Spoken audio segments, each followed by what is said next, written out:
large. One here, Steve.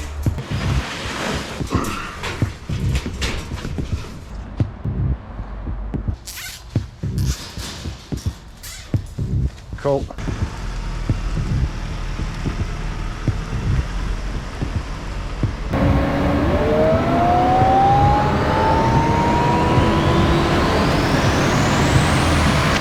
Currently going over to the Donetsk region, which is around about a 2,000 mile round trip to conduct 2 evacuations.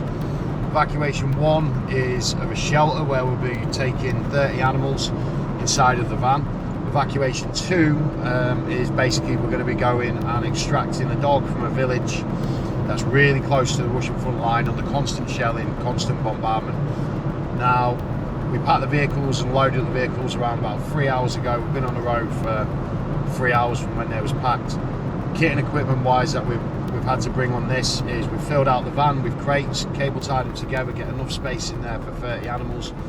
We've got our body armour, we've got helmet, we've got our emergency medical kits on all of our kit and equipment, but then we've also got a major trauma bag as well, so we can obviously carry out some serious first aid if and when we need to.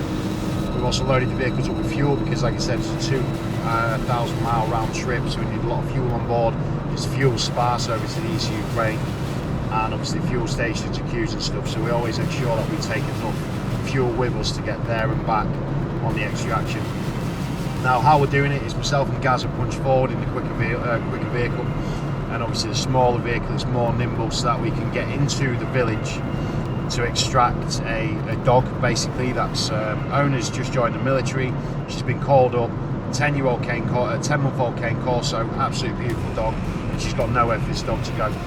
The location where they're currently living is right on the front line, it's under constant shelling, constant bombardment. It's incredibly dangerous. So while we move on, punch forward and go do that, simultaneously Steve and TJ will be travelling in the van. They'll be moving around about 1 hour northeast of the location that we're going to first.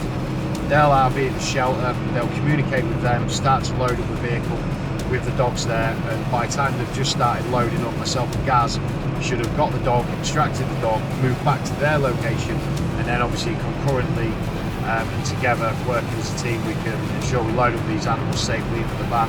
Once they're loaded, good to go and prepped, we'll then be extracted from that area, going back to our shelter and our compound, where obviously the animals will be as safe. So that's it now, it's 7 AM, so we just drove 1,100 kilometres. We've carried out the first evacuation, so a beautiful Cane Corso called S.T.A.R. He's in the back, bless him. He's absolutely terrified, so he's petrified of people, he's petrified of dogs, petrified of everything because of the bombing, the shellings and everything that has been around. He's terrified. So what we're now doing is we was literally straight in there, grabbed him straight out due to the nature of the location we had to take him from, so we're straight in, straight out.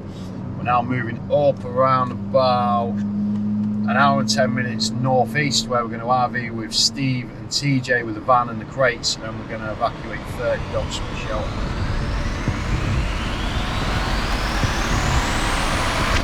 So you can check them all off and then you know that you're happy. Let's go with him now.